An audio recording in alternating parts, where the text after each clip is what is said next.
Non, mais je peux juste faire un très très bref mot d'introduction parce qu'on a effectivement programmé cette conférence à un moment très particulier de l'école puisque c'est aujourd'hui le premier de 2 jours de remise de PFE, le fameux projet de fin d'études. Mais c'est aussi la visite à Lille de l'ensemble, donc du collège des directeurs des écoles d'architecture. Et donc c'est en votre honneur, les directeurs et directrices des écoles d'architecture, qu'on a prévu de faire cette conférence. Parce que voilà, on voulait donner un peu de contenu à ces réunions, un plus que d'habitude. Et donc, on a, après avoir vu le président de l'Université de Lille, pour changer un tout petit peu du programme habituel, ben, on a trouvé que c'était intéressant d'avoir cette conférence de Richard et Caroline. Et donc, les remercier vraiment d'avoir accepté cette proposition. Dans ce moment, je vous dis, vous allez entendre l'école sans doute bruisser de toute une série de cris lors de l'annonce des résultats. Et donc, bon, il faut être tolérant. C'est aussi pour ça, sans doute, qu'il n'y a pas plus, malheureusement, de monde ce soir à cette conférence.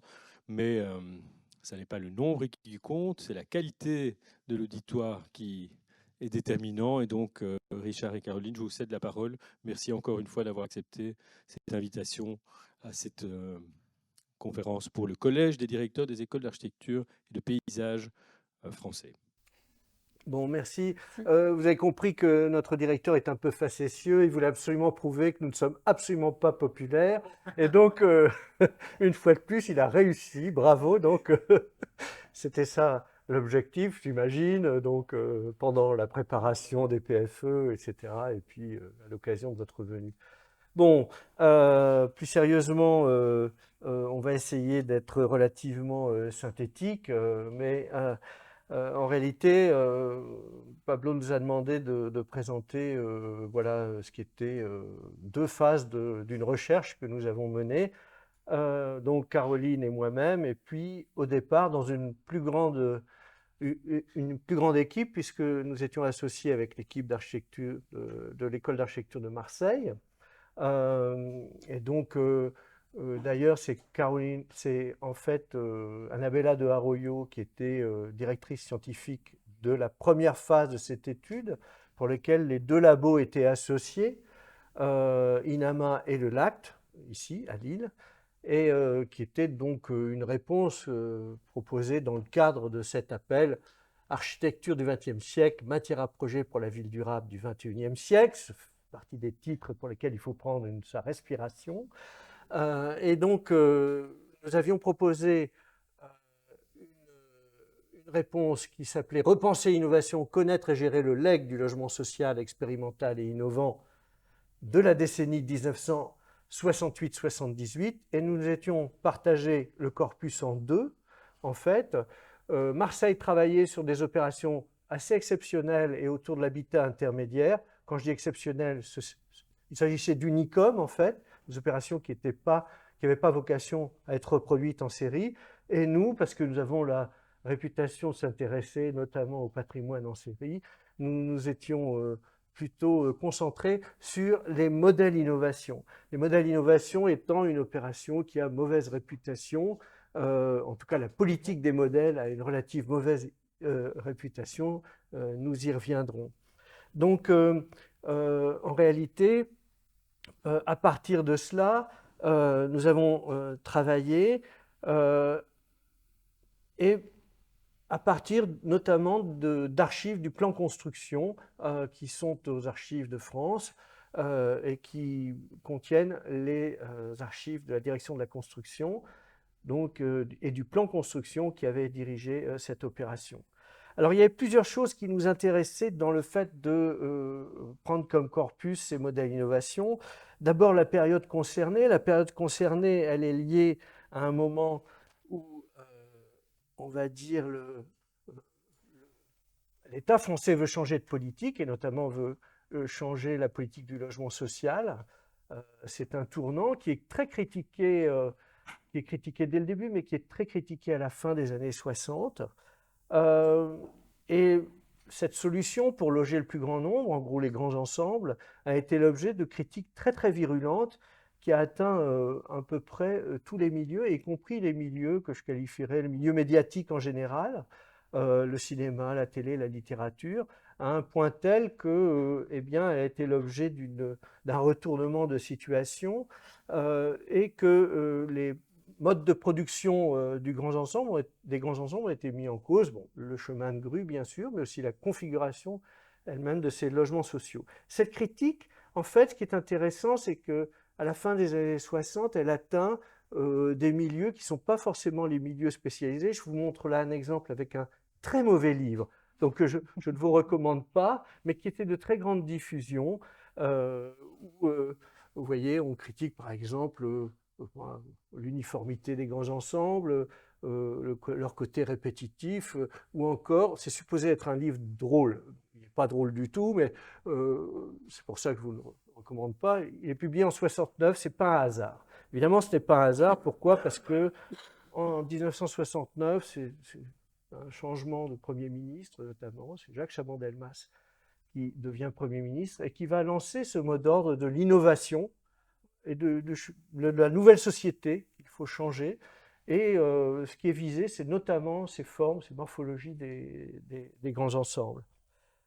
Période intéressante aussi parce que c'est la crise du pétrole, la première crise du pétrole en 1973. Les modèles innovation, c'est une opération qui commence en 1974. Donc, on s'intéressait évidemment à ce basculement aussi. On se posait la question de savoir s'il y avait des incidences sur de par cette période.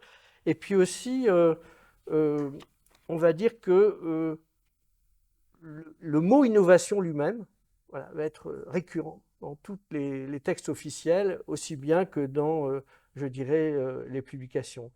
Cette réorientation de la politique de construction, elle va être menée notamment par un organisme qui naît en 71, le plan construction.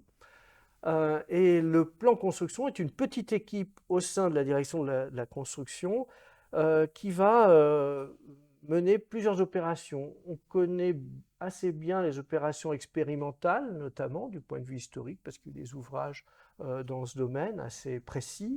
J'y reviendrai. Et nous, on s'intéressait à une opération plutôt pragmatique qui sont les modèles innovation. Ce sont 3 années de labellisation modèle innovation qui, donc 73, 74, 75. Et puis aussi, on va dire que c'est associé, ces modèles d'innovation, à une morphologie que vous voyez là. Nous avons pris le bâtiment qui est le plus près de l'école. Voilà, c'est un modèle innovation salamandre qui est situé juste à côté de l'école. Et donc une morphologie qu'on a associée au proliférant. En fait, tout ce qui est lié à la multiplication organique, on va dire, des cellules de base, et qu'on associe systématiquement à cette question des modèles d'innovation à juste titre. Alors, si nous avons choisi ce corpus, c'est que d'une part, nous sommes dans une ville nouvelle et il se trouve que ces proliférants sont présents en grand nombre dans les villes nouvelles. Les villes nouvelles ont adopté facilement ces modèles. Et puis, nous avions quelques hypothèses. Je vais parler d'une qui portait sur le poids du choc pétrolier, du premier choc pétrolier, mais aussi le fait que 1974, c'est l'élection de Giscard d'Estaing. Et donc, on s'est posé la question de savoir des incidences des changements politiques. C'est aussi le début de l'écologie qui s'introduit dans les élections. Je vous rappelle que c'est, moi je m'en souviens, mais ceux qui ont mon âge ou qui sont plus âgés que moi doivent s'en souvenir aussi. C'est lors de ces campagnes télévisuelles que René Dumont boit un verre d'eau en fait lors d'une présentation de son programme et en expliquant que l'eau est le bien le plus précieux. Et donc René Dumont est un agronome de formation et qui est considéré comme quelqu'un qui a initié cette écologie politique. Et puis 75, c'est la fin des 30 glorieuses, hein, c'est la borne, voilà, donc une économie qui va être différente. Nous n'étions pas sans antécédents, il y a un état de l'art de la question, pas très développé, mais je le cite quand même, parce que le premier, il doit y avoir le directeur de l'école d'architecture de Nantes ici, il se trouve que le premier travail universitaire sur ces modèles d'innovation. Il est dirigé par Jean-Pierre Pénaud à l'école d'architecture de Nantes. Voilà, c'est un étudiant qui, dans le feu de l'Axon, puisque ça date de 78, qui étudie les premiers, le premier, en tout cas c'est le premier qu'on a trouvé, les modèles d'innovation.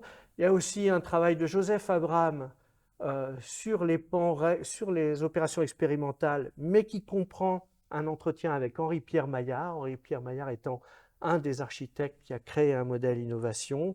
Nous y reviendrons. Il est l'inventeur de ce qu'on a appelé le tabouret Maillard, qui est un mode constructif que nous évoquons. Il y a bien sûr les travaux de Christian Mollet, qui sont d'ordre analytique sur l'habitat et qui comprend les modèles d'innovation. Lui, ses travaux sont des analyses que lui a demandées, en fait, qui lui ont été demandées par le plan construction, et qui sont des ouvrages remarquables pour comprendre les logiques du logement. Et puis même, on peut inclure, mais plus tardivement, les travaux de Guy Lambert, qui s'est intéressé à cette politique du point de vue éditorial. Mais globalement, l'ensemble de l'opération des modèles d'innovation, nous le verrons, elle est plutôt mal connue et elle est l'objet de propos contradictoires de la part des historiens. Ça aussi, ça nous a intéressés. Le premier que je vais citer, c'est Gérard Monnier, qui est très positif en fait avec cette opération. Il situe, je le cite, ces réalisations du plan construction dans le cadre d'une recherche qualitative qui conduit à préconiser la diversification des logements, l'amélioration de la flexibilité, c'est un terme qui va revenir effectivement très souvent, et puis une offre de prestation, des terrasses par exemple, nous allons en parler, qui rapproche des maisons individuelles. Il parle là du logement intermédiaire, notamment de certains modèles qui reposent sur un intermédiaire entre le collectif et l'individuel. Mais Gérard Monnier souligne aussi un point très important, il évoque que c'est la généralisation de systèmes techniques qui ont une importance considérable dans le logement, notamment les ventilations mécaniques contrôlées, qui vont permettre la position des pièces humides au cœur du logement, et donc des dispositions intérieures différentes des années qui précèdent. Gérard Monnier aussi souligne qu'il voit dans ces modèles d'innovation et dans les proliférants une relation avec les avant-gardes des années 60. Ça s'est tout à fait confirmé d'ailleurs. Voici par exemple, on peut dire à la fin des années 60, des images qui ont énormément eu d'importance pour ces architectes qui, eux, allaient s'affronter à des choses beaucoup plus quotidiennes, que ce soit Yona Friedman, puisqu'on parle de proliférants, voilà un exemple aussi de morphologie très proche de ce qu'on va trouver, au moins dans les dessins, avec les modèles d'innovation. Mais c'est aussi, par exemple, Georges Candilis, ici à Port-Barcarès, ou encore, pour prendre des architectes qui ne sont pas connus pour cette production-là, je pense du trio notamment de Salier, Courtois et Lajus, c'est un carteron plus exactement, puisqu'il y a Sadirac, donc ça fait 4, qui ont élaboré des projets de structures pyramidales, et qui ont aussi inspiré beaucoup d'architectes et qui ont fait des modèles d'innovation. Et puis sans doute, les choses les plus... Le projet, la réalisation la plus publiée, qui est très symbolique de cette prolifération, c'est le projet de Moshe Savdi, architecte israélien, qui pour à Habitat 67, donc une exposition importante, eh bien, va proposer cette réalisation, qui est maintenant d'ailleurs restaurée, qui va être sans doute, il y a une thèse notamment qui évoque la réception de cette opération et qui montre à quel point cette image a frappé les esprits tellement elle a été diffusée auprès du public spécialisé et non spécialisé. On pourrait ajouter aussi, par exemple, Feu, la tour. Je dis Feu parce qu'elle est, comme on dit poliment maintenant, déconstruite. Elle est simplement détruite en fait. Et donc quelques métabolistes japonais qui ont eu leur importance. Donc tout cela nous intéressait et en fait l'autre revers, l'autre version de la critique historique ou de l'analyse critique, elle est tenue par Jacques Lucan. À l'inverse de Gérard Monnier, pourrait-on dire, lui est très négatif sur cette opération des modèles innovation. Je le cite aussi, pour Jacques Lucan, l'opération des modèles innovation est principalement marquée par de fortes doses de réalisme, de simplification et de pragmatisme. Cette simplification peut même, pour certains modèles innovation, nous faire douter d'une quelconque différence par rapport à la période des grands ensembles. Donc vous voyez, avec un contraste, enfin ce contraste des analyses, voilà, ça nous a plutôt stimulé. On s'est dit, bah, tiens, pourquoi finalement deux versions si différentes, en dehors même des spécificités des auteurs, puisque effectivement, Jacques Lucan, qui s'intéresse aux formes urbaines que je qualifierais de plus traditionnelles, par rapport aux proliférants, on peut comprendre sa critique négative. Mais il y avait aussi notamment une critique de l'industrialisation qui se poursuivait avec des modèles, avec des morphologies différentes. Donc voilà la situation dans laquelle nous étions face à ces réalisations. Un point sur les sources dont nous disposions pour travailler avec Caroline. On va faire un duo, donc on s'est séparé les parties pour que, suivant nos compétences.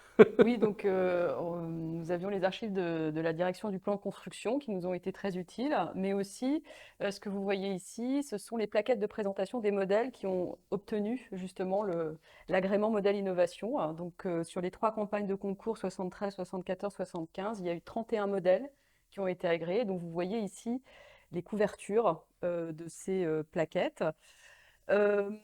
Ce qu'il faut savoir, c'est que les procédés donc, qui sont proposés à l'agrément sont proposés par des équipes de concepteurs, des architectes, des ingénieurs, des bureaux d'études et aussi des entreprises hein, qui sont très présentes en fait dans toute cette campagne des modèles innovation et qui ont parfois déjà en fait, une reconnaissance qui est acquise dans la période précédente des grands ensembles. C'est notamment, par exemple, l'entreprise Cognier qui va proposer 3 modèles. M+M, une ville pour les hommes et Quadra. Donc cette industrie du bâtiment, elle est très présente au sein des modèles innovation, puisque bien sûr les procédés reposent très souvent sur des procédés techniques et très fréquemment sur la préfabrication, ce qu'on va voir avec plusieurs des modèles qu'on va vous présenter. Oui, on peut passer. Donc voilà, ça c'est les documents qu'on a pu trouver au sein des archives du plan construction, avec en fait des modèles qui sont appliqués, je dirais, de manière très différente. Certains qui vont rester à l'état de prototype, d'unicum, et d'autres qui vont être construits dans des très grandes séries. Par exemple, le procédé M+M va être appliqué à 6 000 logements, le procédé Salamandre à 7 000, et plus de 10 000 logements sont construits en France avec le procédé Maillard SAE que l'on voit ici avec les petites pastilles jaunes. Avec une répartition aussi sur le territoire qui est assez différenciée. En fait, la moitié nord de la France est beaucoup plus investie par les modèles innovation, même si on va retrouver dans le sud, c'est aussi l'une des raisons pour laquelle l'équipe de Marseille a traité un autre corpus, aussi parce que cette politique n'était pas très présente sur leur territoire. Mais on trouve par exemple des poches comme autour de l'étang de Berre, qui est une ville nouvelle. Richard l'a dit, en fait, cette politique des villes nouvelles est très liée avec la politique du plan construction, tout simplement parce que le premier directeur du plan construction, Paul Delouvrier, est l'un... Pardon ? Oui.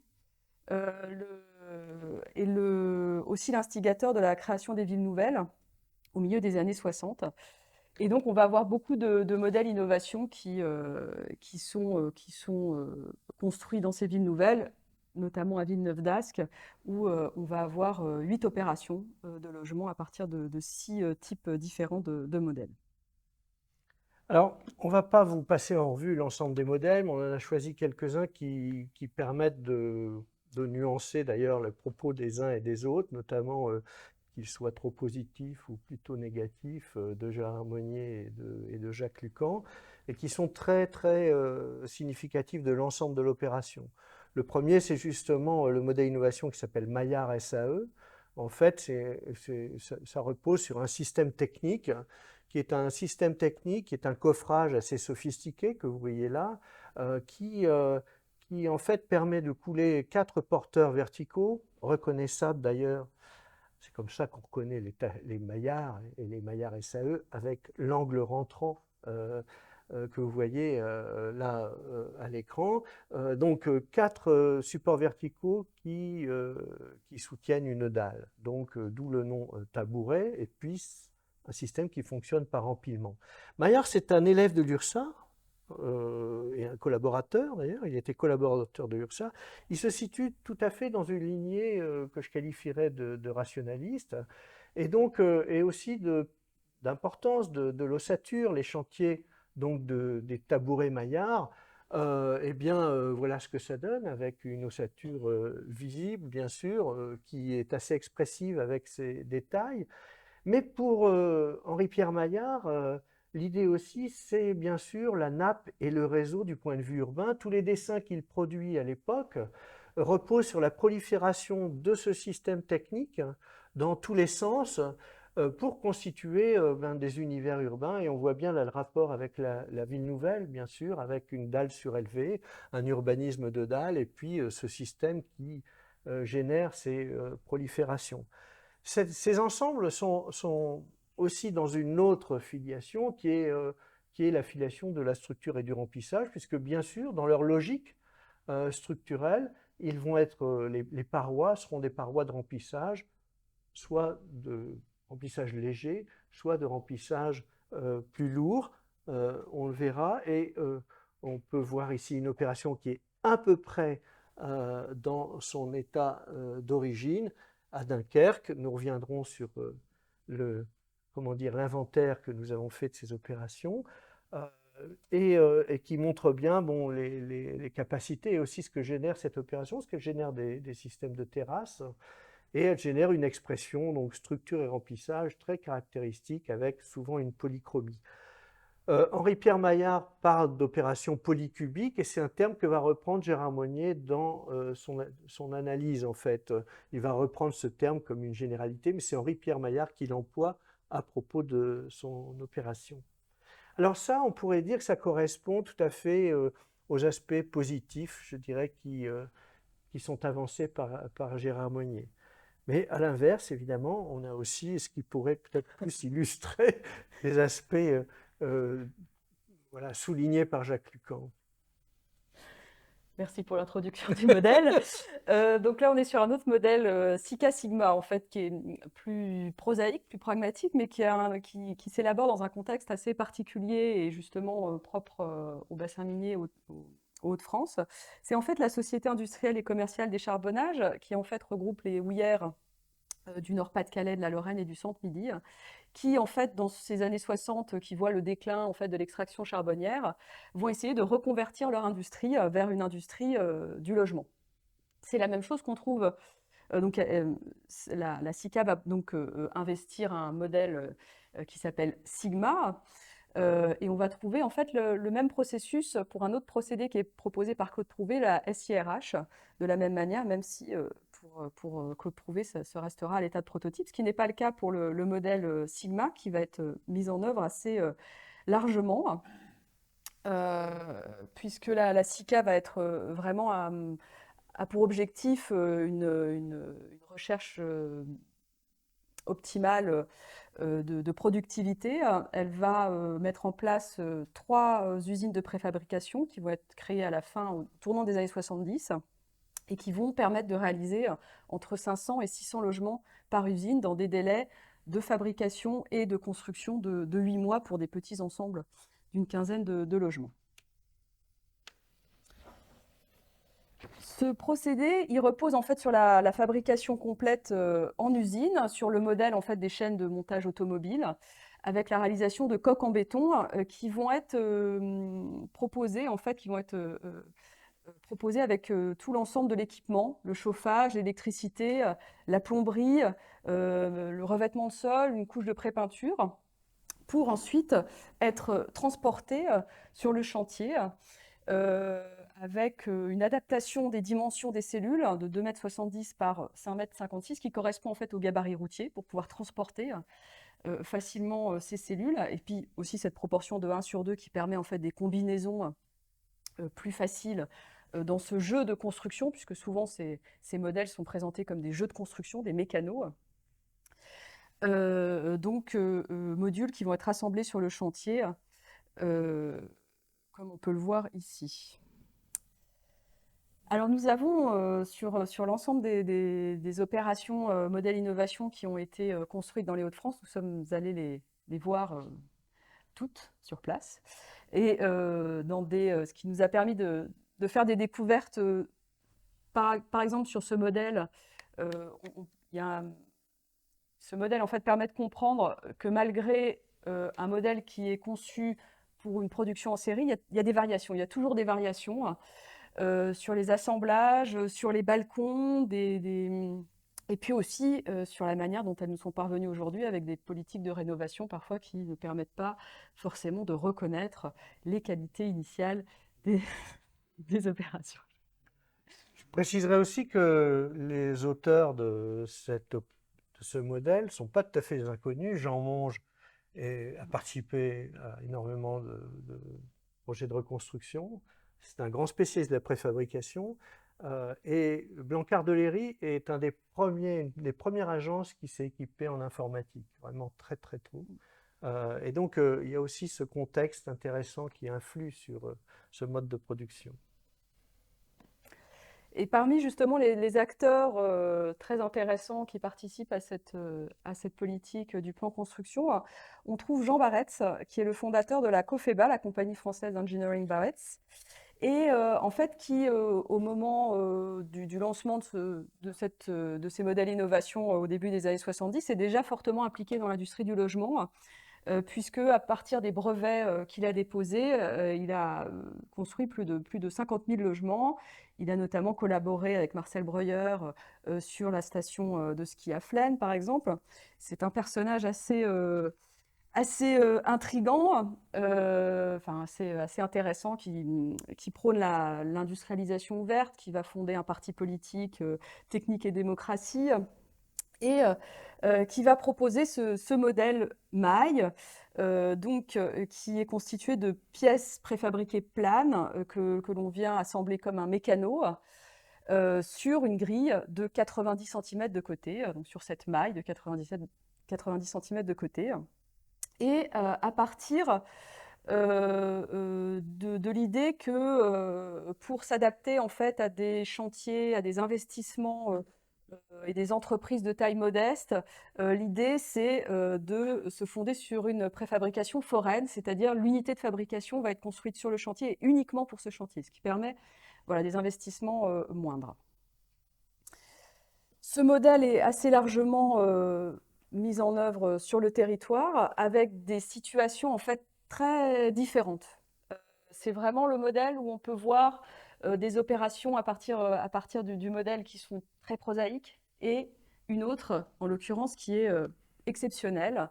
C'est cette opération à arc qui est réalisée par les architectes de l'AUA, Georges Doiseau et Jean Tribel, qui sont justement dans les années 60 chargés, qui sont les architectes en chef de la Villeneuve à Grenoble et qui, quasiment 10 ans plus tard, vont proposer la création d'une ZAC, de la ZAC Sainte-Catherine à Saint-Omer, alors qui en réalité ne va pas être mise en œuvre de la manière dont ils l'ont dessiné. Ça va être mis en œuvre de manière très restreinte, mais on va avoir cette opération de 224 logements où les architectes vont proposer des bâtiments aux dimensions très variées à partir de cette maille de 90 cm et dont on voit ici des images de la maquette assez proche de l'opération qui a été réalisée avec à droite de l'image un ensemble de bâtiments organisés autour d'une place qui ensuite est bordée par des logements intermédiaires dont dont il y a un dessin assez particulier sur l'espace piéton, un petit peu de la même manière qu'ils ont fait pour la Villeneuve à Grenoble. Et surtout, en fait, ils se sont saisis de cette maille de 90 cm de côté à toutes les échelles, c'est-à-dire à l'échelle urbaine, avec ces grands axes de composition, avec un désaxement d'un local commun résidentiel qui vient justement faire un petit peu élément perturbateur dans le plan masse, avec une rotation à 45 degrés, avec tout un jeu sur les panneaux en béton préfabriqués carrés, les baies qui sont dessinés aussi, les jeux de coffrage avec des briques en fond de coffrage, avec des mailles de carrés très fines dans le coffrage qui permettent à chaque fois de faire référence à cette unité dimensionnelle. Alors cette opération particulièrement nous a fait beaucoup réfléchir parce qu'elle nous a prouvé, si nous en avions besoin, qu'il valait mieux vraiment aller voir de près ces opérations et éviter finalement les généralisations, puisque avec ce procédé, il y a à la fois des opérations qui présentent très peu d'intérêt du point de vue architectural et urbain, et d'autres, parce que les architectes s'en sont emparés, parce qu'il y avait sans doute aussi un maître d'ouvrage assez clairvoyant, et du coup qui ont produit des opérations tout à fait de grande qualité à partir du même système constructif. Et donc, bon, ça nous reparlerons de la phase patrimoniale du travail, mais ça nous a vraiment intéressé de constater ces grandes différences qu'il y avait à partir du même système constructif suivant les opérations. Alors, bon, celle-là, donc, elle exprime très bien cela. Elle exprime aussi que c'est une période, c'est quelque chose que je n'ai pas dit au début, mais qu'il faut souligner. Il se trouve que ces modèles d'innovation, c'est pour ça qu'on a appelé en sous-titre de notre livre Les derniers modernes, elle est rattrapée aussi par un retour à la ville, et donc qui est très présent, c'est-à-dire qu'il y a à la fois ces proliférants et je dirais, ces images de vie nouvelle, mais il y a aussi le début d'un retour à un urbanisme plus traditionnel, la rue, la place, qui arrive à ce moment-là en force. Et donc, l'opération des modèles d'innovation, elle va devoir accuser ces deux, je dirais, voies un peu contradictoires. C'est ce qui se passe un peu avec un cas qui est là d'une autre génération. C'est André Wojanski qui s'associe avec une agence d'Amédéo qui s'appelle Sud Atelier et qui va produire un modèle qui s'appelle le modèle Salamandre. C'est celui que je vous montrais en vue de Google Earth, c'est celui qui est à côté, un de ceux qui sont à côté de l'école d'architecture, et qui est assez curieuse parce que c'est un modèle, là, quand on voit cette image-là de la plaquette, on a l'impression d'un proliférant, mais c'est un modèle qui fonctionne par empilement, en fait, d'appartements à peu près identiques, mais on voit bien que dans la terminologie qui est employée, il y a un retour au principe justement de la rue. Finalement, ce que cherche Wojanski avec ces différents décalages, c'est à reproduire un effet quasi pittoresque, si vous voulez, à partir de la succession et de l'articulation aussi par les circulations verticales de blocs décalés. Et donc, en fait, on retrouve dans la terminologie qu'il emploie, vous voyez, eh bien, la rue, voilà, ce qui n'est pas, bon, pour beaucoup de personnes, ce n'est pas du tout une rue, hein, mais lui, c'est ce qu'il avance. Et on va retrouver dans le logement aussi une terminologie un peu spécifique. Et on retrouve bien sûr aussi l'affiliation que je qualifierais de corbuséenne avec la manière, par exemple, de dessiner les menuiseries, avec les ouvrants pleins et les fixes qui sont vitrés, et des propositions qui correspondent un peu à ce que disait, à ce qu'écrivait Gérard Monnier à propos de la position des pièces humides. Vous voyez ici, par exemple, l'espace, même les termes employés sont assez évocateurs, et puis le fait que eh bien, la salle de bain est un peu au centre, ce qui permet de dégager pour certaines flexibilités dans la disposition du logement. Ça, ce sont voilà, le résultat de cette opération ici à proximité, et qui ne ressemble plus du tout à ce qu'elle était.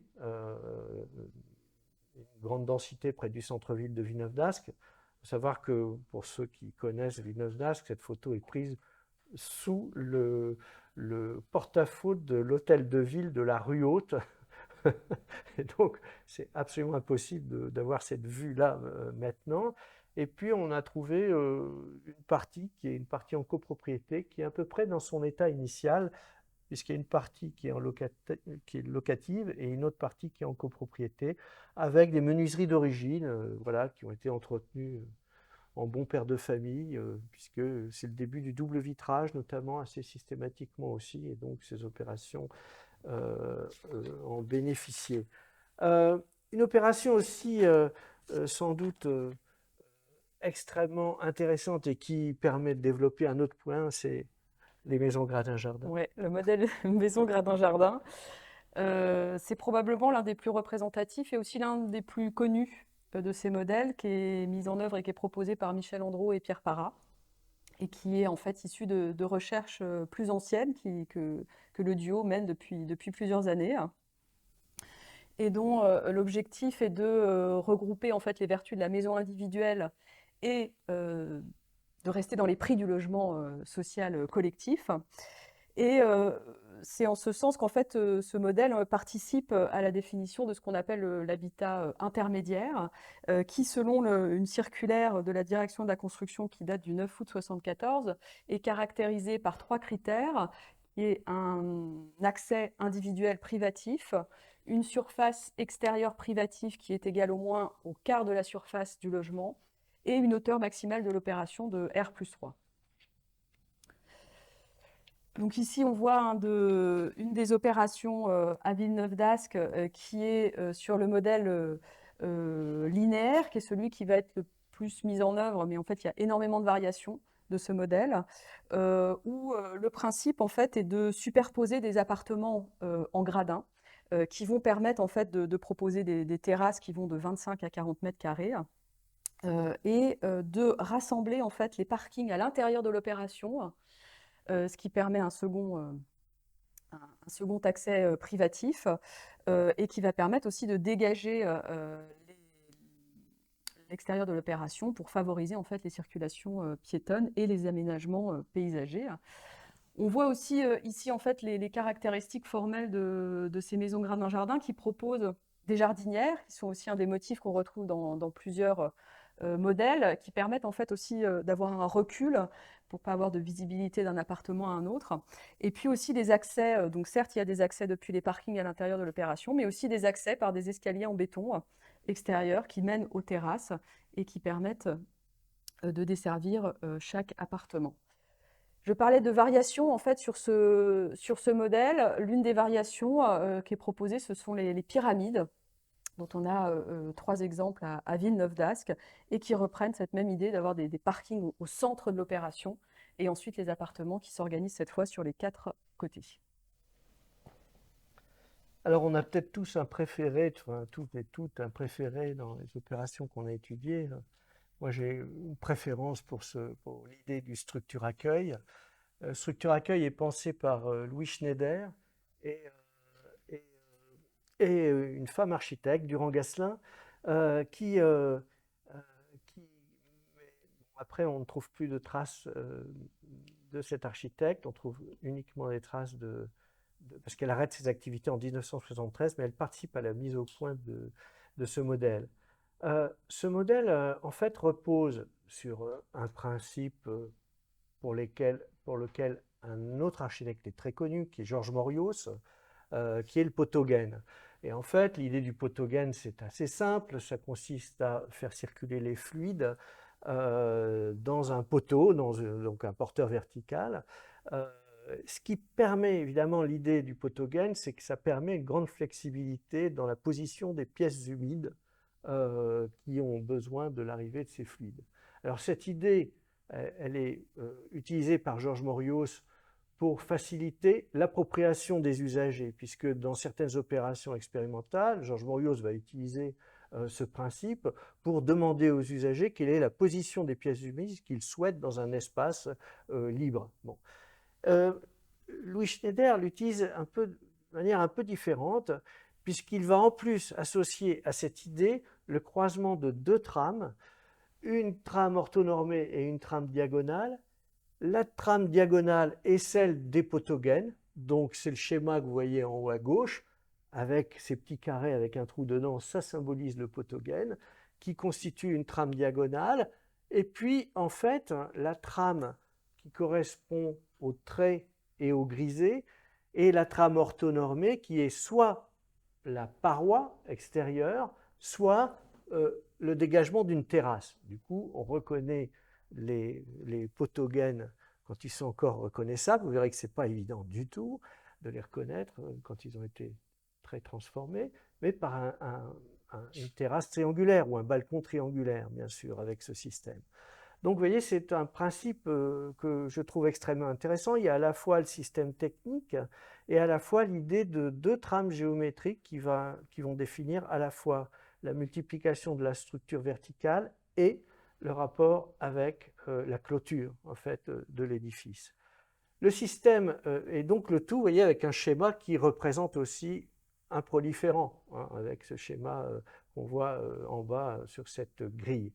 Le système est obtenu, la particularité de ce photogène, c'est qu'il est en forme de U, avec un coffrage mis au point avec l'entreprise Kiri. Et en fait, vous voyez ici le coffrage, la machine un peu sophistiquée qui permet de sortir le morceau qu'on va empiler et qui va constituer la structure verticale. Ce qui est très intéressant pour Louis Schneider, c'est que tout à l'heure, on voyait le salamandre. Wojcinski va s'intéresser au design intérieur. Les salles de bain, initialement, devaient être en polyester, enfin, et être des salles de bain intégrées. Et les dessins de Louis Schneider montrent des espaces où les corps sont un peu libérés grâce à la flexibilité de tous ces éléments. Par exemple, il dessine des champs, vous voyez, comme des espèces de cellules un peu autonomes, parce que et les pièces humides qu'on peut placer un peu n'importe où. Donc du coup, les surfaces sont présentées comme étant libres et puis avec des aménagements différents. Et ça se voit même dans les dessins qui sont produits, y compris des meubles qui sont dans ces opérations. Bon, nous reviendrons à la fin de notre exposé sur cette question aussi du climat, pourrait-on dire, peut-être un peu empreint de liberté qui régnait à ce moment-là, en tout cas les tentatives de répondre à cette volonté de liberté des corps dans l'espace du logement qui sont visibles à des traces de ce genre. La réalisation, elle repose aussi, quand on les voit, sur un système de structure et de remplissage. Et le photogène, qui est ici, vous voyez, en périphérie, eh bien, il est présenté comme vraiment un élément structurel avec les abouts de dalles et un remplissage léger, là, évidemment, aussi polychrome, puisqu'il s'agit là encore, de changer les morphologies, de faire varier, de faire surtout quelque chose qui, finalement, présente une variation. Intéressant pour l'endroit où on est parce que aussi Louis Schneider élabore ce projet pour répondre au dernier grand concours en nombre de logements important, qui est le concours du pont de bois, le pont de bois, pardon, qui est ici à Villeneuve-d'Ascq, 1000 logements. Et donc, c'est juste avant la circulaire qui va limiter les opérations à 500 logements. Il répond à ce concours, et c'est à l'occasion de ce concours qu'il met au point ce système, qui va faire labelliser Modèle Innovation ensuite, et il arrive deuxième.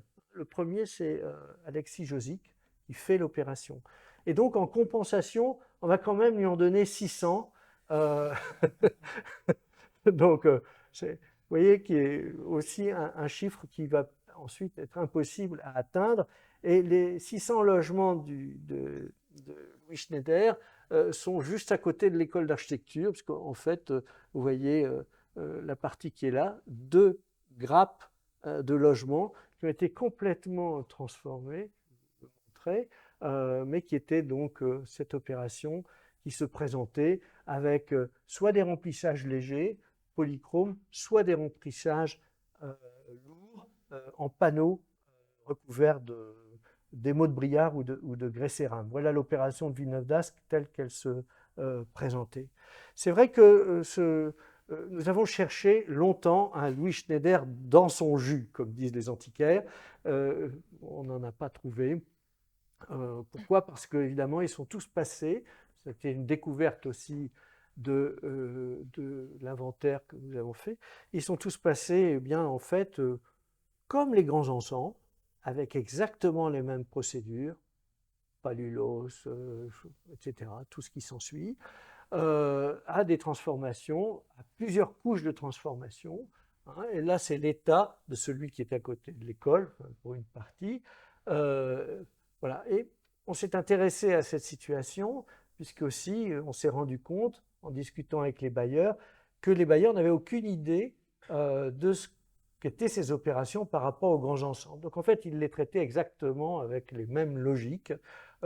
Et là, je sais même que les architectes qui ont fait ce, ce, ce, ce matelassage ne connaissaient pas du tout le système technique qui était utilisé, c'est-à-dire en fait le fait que les fluides pouvaient passer dans toutes les structures verticales. Et donc vous avez vu l'argument, évidemment, c'est l'argument thermique qui est mis en avant et de l'économie que ça représente. Voilà l'opération. L'autre, c'est une moitié, vu que c'était de part et d'autre d'une route, l'autre moitié a subi un traitement un peu différent, à peine meilleur du point de vue de ce à quoi cela ressemblait initialement. Alors il est vrai que l'état dans lesquels nous avons trouvé ces opérations, et puis aussi les remarques de quelques habitants, Caroline évoquait les terrasses des gradins jardins. Quand on a fait cet inventaire, quand on est sur place, quand on a discuté avec les personnes qui habitaient un gradin jardin en plein Covid avec 25 mètres carrés de terrasse à l'extérieur, effectivement, pouvaient parler très positivement de certains aspects de ces opérations. Mais par contre, l'état, je dirais par rapport à l'état initial dans lequel nous avons trouvé ces opérations, était assez confondant. Et donc c'est un deuxième volet que nous avons traité, un volet expérimentation, en profitant de l'inventaire que nous avions fait, puisque nous avions trouvé 85 opérations dans les Hauts-de-France, sur les 5 départements. Et cette carte représente, vous voyez, les nombres de modèles d'innovation qu'il y a par agglomération, par ville, sachant que des grosses agglomérations avaient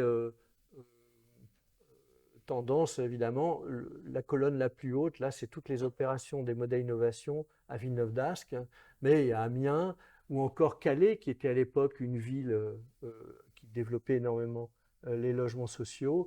Et puis la zone rouge que vous voyez, c'est le bassin minier.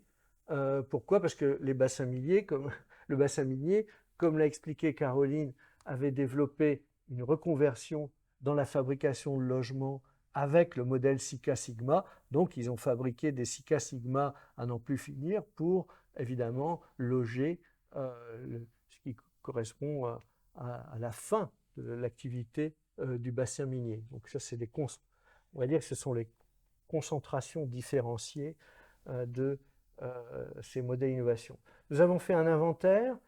Les photos qui sont dans l'exposition et qui sont dans le livre ont été faites par Vincent Le Cygne, qui n'est plus de ce monde et à qui nous rendons hommage dans chaque conférence, parce que ça nous a permis aussi de présenter ces opérations qui étaient dans de bonnes conditions. Et c'est à partir de cet inventaire que nous avons passé à une deuxième phase du travail.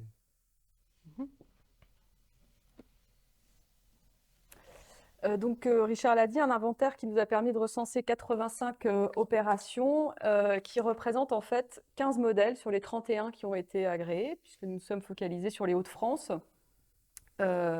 avec à la fois des modèles qui ont été mis en œuvre assez largement, comme le modèle Sigma dans le bassin minier, mais aussi des unicums, comme par exemple le modèle Trirème, dont il n'existe en France qu'un seul exemplaire à Longnes et qui est proposé par l'équipe de Jacques Calice et Roger Salem, qui sont les auteurs de l'école d'architecture de Nanterre ou de la piscine d'Aubervilliers.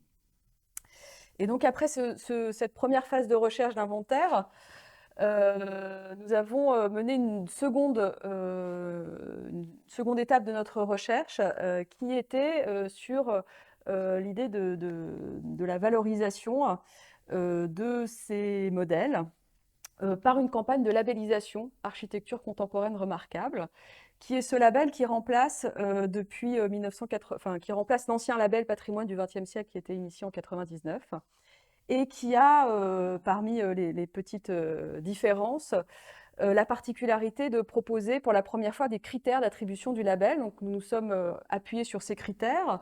Ils sont au nombre de 6 qui font plus ou moins écho à la politique des modèles innovation. Il y a la singularité de l'œuvre, le caractère innovant ou expérimental de la conception architecturale urbaine paysagère, donc ce qui fait écho à ces modèles innovation. La notoriété de l'œuvre, notamment par rapport aux publications dont elle a fait l'objet. L'exemplarité de l'œuvre dans la participation à une politique publique, donc ça aussi, ça fait directement écho à ces modèles innovation. La valeur manifeste de l'œuvre en raison de son appartenance à un mouvement architectural ou d'idées reconnues, et l'appartenance à un ensemble ou à une œuvre dont l'auteur fait l'objet d'une reconnaissance nationale ou locale. Et nous avons vu un certain nombre d'acteurs, justement, qui sont assez intéressants dans ces modèles. Richard a évoqué cette campagne photographique sur laquelle nous sommes largement appuyés, réalisée par Vincent Le Cygne, et qui nous a permis de proposer une liste d'opérations pour une campagne de labellisation de 21 opérations. Si vous voyez dans les petites vignettes, il y en a une qui est grisée parce que le temps de notre recherche, elle a été démolie. C'est aussi souvent des choses auxquelles on a été confronté. C'est des projets de rénovation, des projets de rénovation thermique, mais aussi des opérations détruites ou très largement très méconnaissables, hein, puisque les structures accueil, nous n'avons malheureusement pas pu en proposer dans cette liste parce que trop largement modifiées, voilà, c'est simplement modifiées. Et donc, nous sommes appuyés sur ces critères du label, mais aussi par rapport à la spécificité du corpus, des architectures en série. Nous sommes aussi appuyés sur d'autres critères, des critères de représentativité, donc représentativité des modèles. Donc, on a pu en proposer 11 sur les 15 qui sont présents dans les Hauts-de-France. Représentativité géographique, puisque dans les Hauts-de-France, les modèles ont été largement mis en œuvre, surtout dans le Nord et dans le Pas-de-Calais, mais nous en avons proposé sur l'ensemble des 5 départements. Et puis aussi, bien entendu, comme vous l'avez compris, nous sommes appuyés aussi sur l'intégrité des opérations pour pouvoir proposer des modèles dont les qualités sont encore perceptibles. Donc, il y a eu un avis favorable le 23 septembre 2021 pour la labellisation de 20 opérations.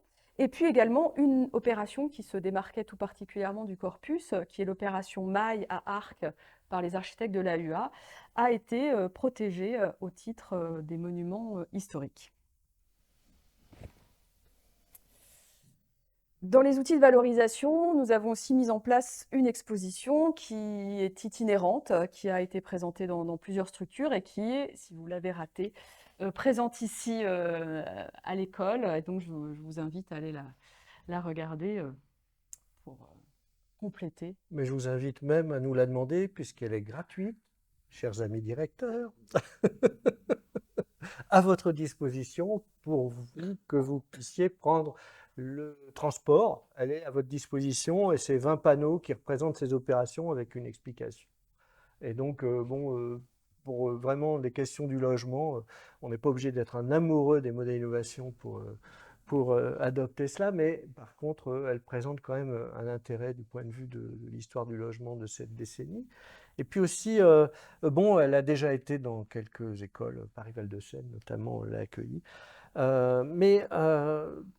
C'est l'occasion aussi peut-être de faire quelques constats un peu synthétiques pour finir notre conférence. Vous avez compris qu'il n'y a pas de relation, et ça c'était aussi un apport de la recherche, entre les caractéristiques des modèles, c'est-à-dire en fait, et de cette politique des modèles, et puis les qualités architecturales qu'on trouvait sur place. C'est-à-dire qu'il y a des grandes différences, même si c'était une politique de modèle.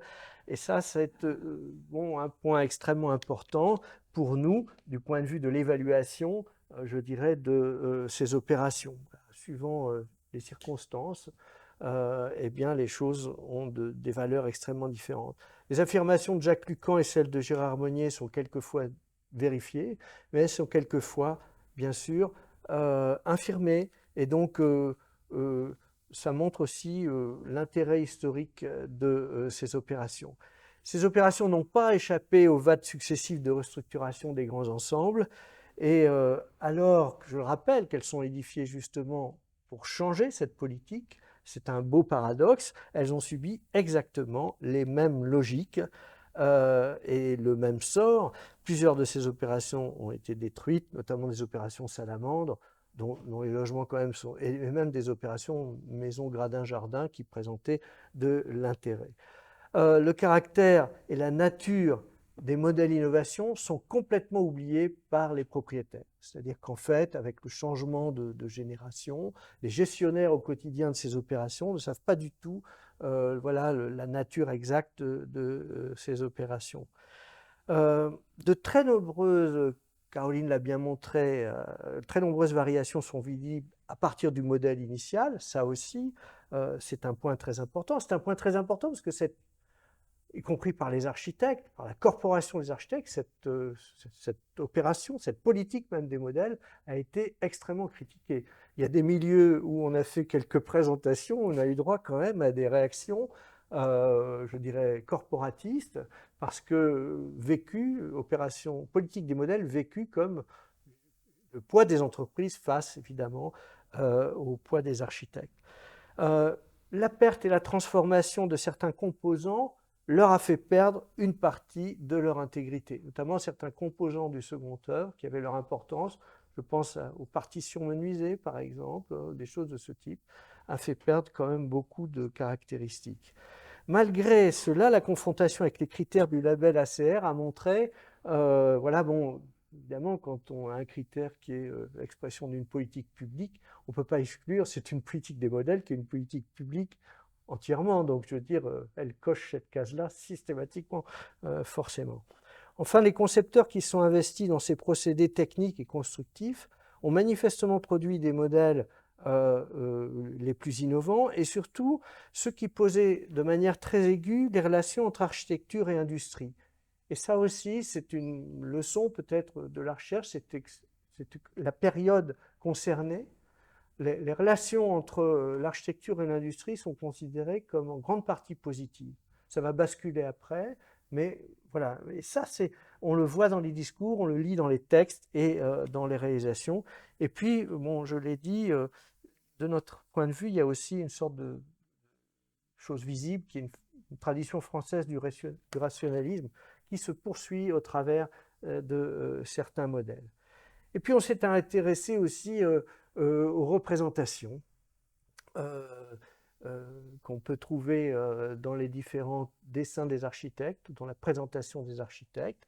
Voilà, ce n'est pas un hasard si au premier plan de ce modèle polyvalence, on trouve les jeux du groupe ludique, c'est-à-dire aussi cette volonté de changer, y compris voilà, le caractère des jeux pour enfants à ce moment-là. Vous savez que c'est un groupe d'architectes qui a produit des jeux pour enfants qui avaient vocation de transformer un peu les jeux trop normés et qui est dessiné par exemple sans doute pour exprimer ces changements. Au premier plan de ce dessin, ça pourrait être aussi le dessin d'une couverture d'une pochette d'un disque de rock, hein, je veux dire, c'est comme ça aussi que la représentation, c'est une manière de dessiner aussi l'architecture un peu différente. Et puis aussi, cette opération nous a intéressés, y compris par rapport aux critiques qu'elle a subies.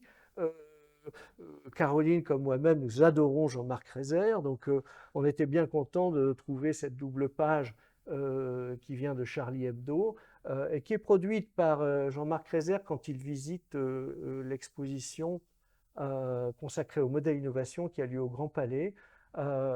Et avec à la fois une très bonne connaissance de l'architecture et puis un esprit critique assez exacerbé, eh bien voilà, il dessine, lui, il se moque bien sûr aussi de ces aspects proliférants, comme aussi c'est une figure de l'écologisme,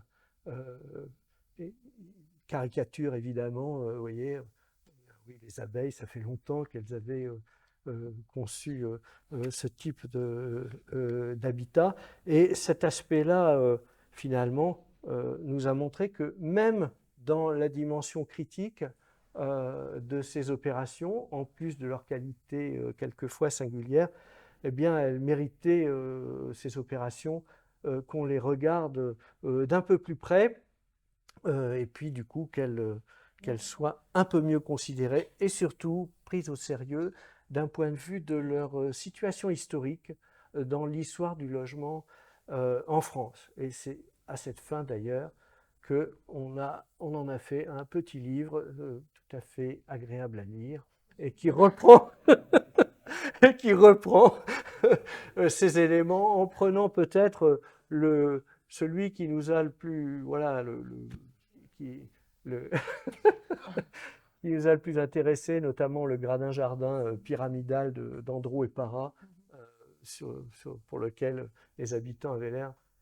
si contents d'y vivre. Voilà, merci de votre attention. Merci.